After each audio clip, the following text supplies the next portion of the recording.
Steps involved in fitting the bridge. At the first appointment, the dentist will numb the area with a mild anesthetic.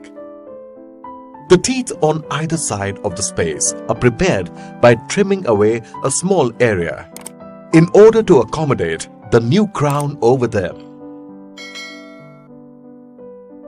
The dentist then uses dental putty to make an impression of the teeth, which will be used to make the bridge and crown in the laboratory. A temporary bridge is fitted to protect the exposed gums and teeth. A shade guide may be used to determine the right shade for the dental bridge. At the second appointment, a temporary bridge is removed and the custom-made bridge is fitted, checked for its fit and bite, and adjusted accordingly. It is then cemented into place. Multiple visits are often required to check and adjust the fit.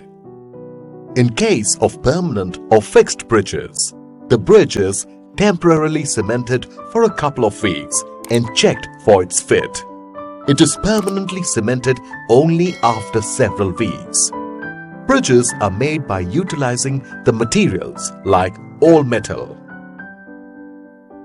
porcelain fused to metal, all resin or all ceramic materials, and then fitted in the mouth.